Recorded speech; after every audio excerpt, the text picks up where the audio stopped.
Innovation has always fueled economies because new technologies generally create new businesses.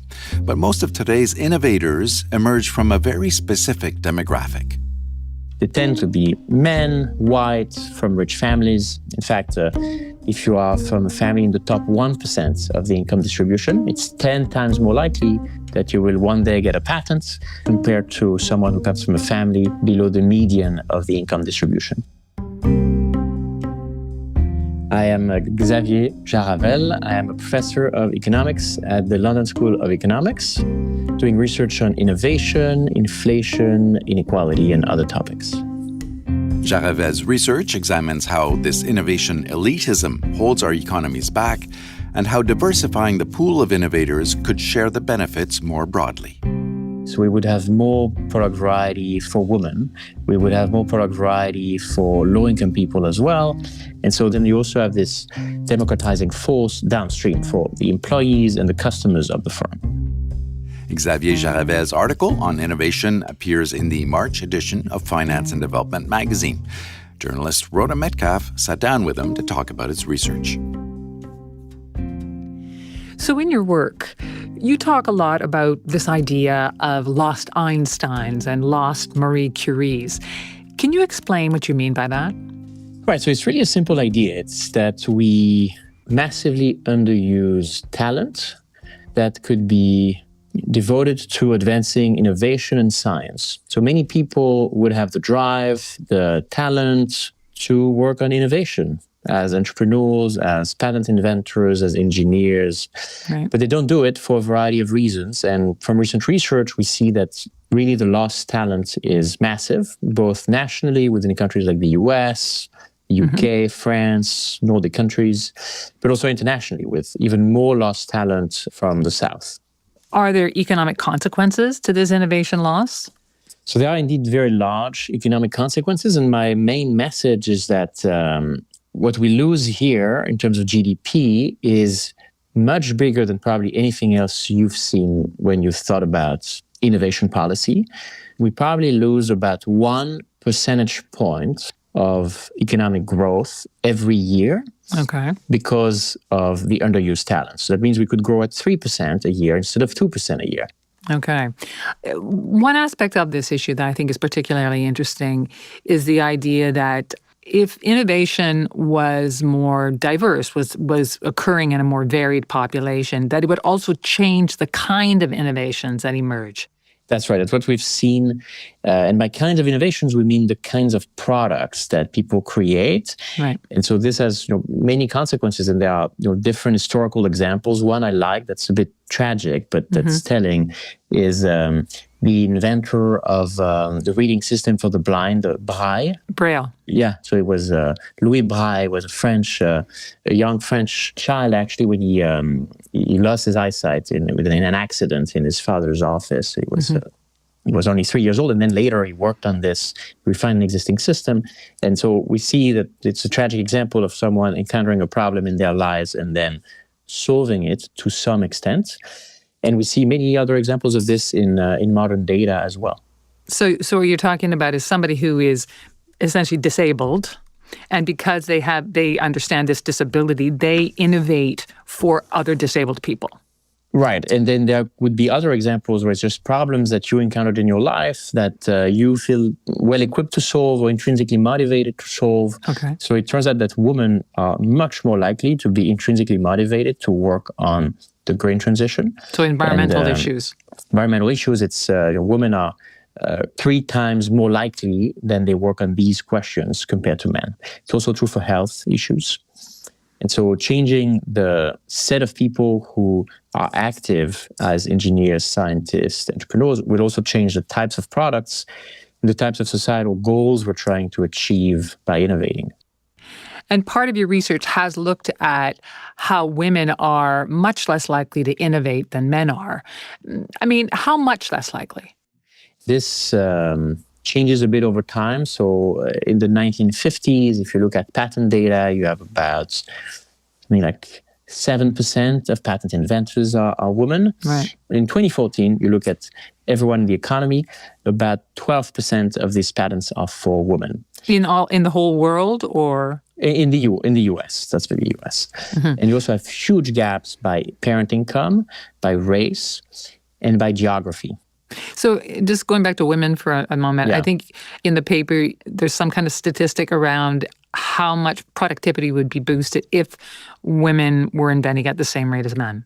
Right, exactly. So the number we arrive at is something that you alluded to earlier. It's an increase of over 1 percentage point in growth a year. So in our model, baseline, we have 2% productivity growth rate annually. And that's with only 12% of women among innovators. And then when you bring that number to 50%, so really reaching parity, then you increase the growth rates now from 2% to 3.4% a year. So it's a plus 1.4 percentage point per year, which is a huge effect. It's also not easy, right, to get to that level of parity.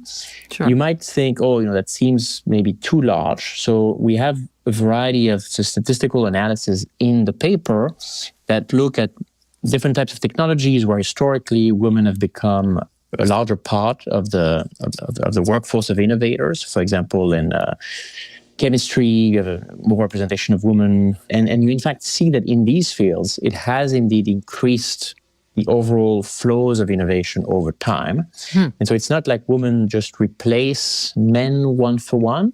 It seems more like there is really this expansion. And part of it might be that you bring in some very, very talented women, the lost Marie Curies. And then, when people start creating new ideas, new innovations, that also leads others to build on these other innovations. That's interesting. So I just want to go back a little bit and talk about what holds back the emergence of innovators, especially in lower income populations, because this is not just an economic barrier, is it? It's not just because you can't afford to go to university. There's a lot more involved in that, right? Yeah, so we think there's a range of factors, but financial incentives, financial constraints, that's not the only thing. And one way to see it is to look at studies of countries like Finland, where the education system is free. And so there should be no barriers. And indeed, there are no financial barriers. And yet you see the exact same relationship as in the United States between parent income and the probability of going to a STEM field, the probability of creating a firm, the probability of being a patent inventor. So the richer kids, if you come from a richer family, you're much more likely to become an inventor. Much more likely. In fact, for inventors, for instance, if you are from a family in the top 1% of the income distribution, it's 10 times more likely that you will one day get a patent compared to someone who comes from a family below the median of the income distribution. So huge differences. And we think a lot of that is tied with the future that people envision for themselves, Right. the aspirations that they have created for themselves, which come from the people they've interacted with throughout their lives. If my father could do it, then I can do it too. Exactly. As opposed to nobody in my family has ever done that before. Exactly. And so we see this type of role model effects within the family, at a broader level within neighborhoods. We see also the role of peers at school.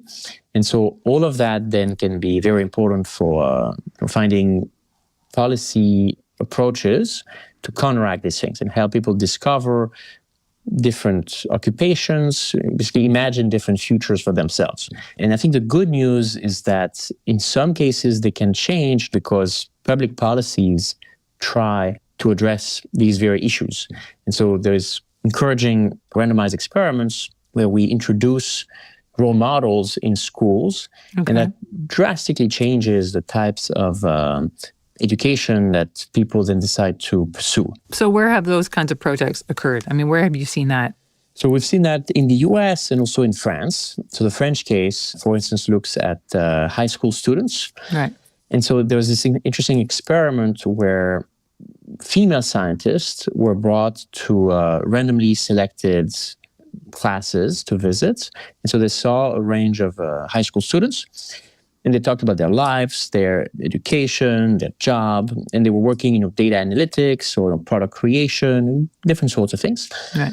A very short intervention, about 1 hour. And it turns out that this had a massive impact on the choices of female students. So at baseline, for the very good female students in math, about 25% were going into STEM fields.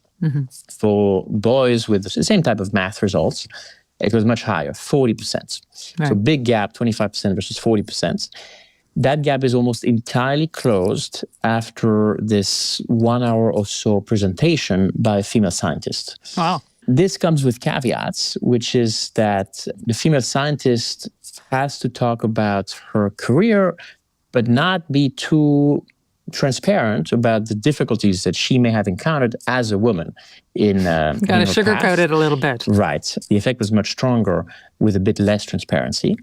What I found surprising was that the effect was really, really big. So that really shows it's about embodying the career rather than just informing the students that this is a possible path. So inspiration from role models is huge. Inspiration from role models that you can really empathize with, identify with.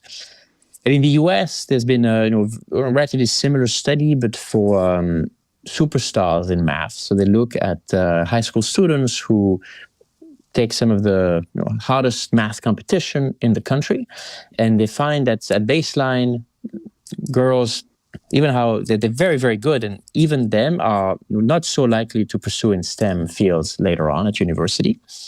But when you bring in mentors, you can again change that quite quickly. So that's a hopeful message, suggesting that if we can massify this, that can have a big potential to change the composition of the next generation of engineers and inventors.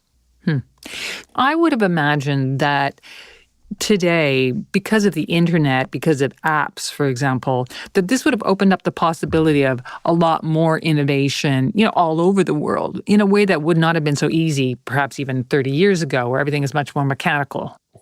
Yes, I think you're right that it gets easier to code. You can use generative AI to help you code, and then you can create these apps in a relatively simple way, but you still have barriers.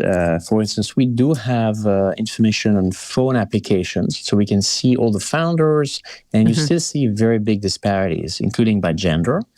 I think a lot of that has to do with sociological factors that are very widespread and don't change that much, even with new technologies. So even though maybe the reality is that it's easier than it was in the past, people might still think this is not for them. It's not just not part of who they are. When we ask people why they went into STEM fields, they often talk about mentors, they often talk about the role of family, but they also talk about hobbies. And so this makes me think of your question, because sometimes boys play video games and then they get interested in creating their own video game, and then in this way they start coding. So then they can take that skill and apply it to other topics. And that tends to happen less for girls. And so this role of hobbies during childhood is also one important thing to keep in mind. And certainly at school, we can try to offset that by directly giving coding courses. And so then everyone has the skills, and then everyone might feel empowered to explore these things by themselves. Are there any countries out there that are doing a better job of this and recognize that they could get a lot out of trying to increase the diversity of their innovators? Some countries do better. For example, Estonia is much more gender balanced. In terms of its innovators? In terms of innovators, and especially among software engineers. That's one of the very, very few examples. I mean, I think it's gaining traction slowly. I think the main hurdle is that people, I think, haven't realized the power of these policies in the long run. I think even in the short run, they can be very powerful, because if you target high school students, within 5 years, you can have really changed the landscape of the new graduates and have much more talent in startups. There are some studies that show that within 5 years, you can get pretty big effects. And so I think that's probably what policymakers haven't fully grasped. I think we should get there, and the first country that does this, I think, will have big gains for the country itself, but might also inspire other countries to then follow suit. There's a lot to think about there. Xavier Jaravel, I thank you so much for coming on the podcast today, and I hope to hear more about your work in the future. Thank you so much. It was my pleasure. Xavier Jaravel is a professor of economics at the London School of Economics. He was speaking with Rhoda Metcalf. Look for his article, Innovation's Unseen Frontier, in the March issue of Finance and Development magazine at imf.org/FND. And look for more IMF podcasts on the platform of your choice. You can also follow us on X. Our handle is @IMF_podcast. I'm Bruce Edwards. And I'm Rhoda Metcalf. Thanks for listening.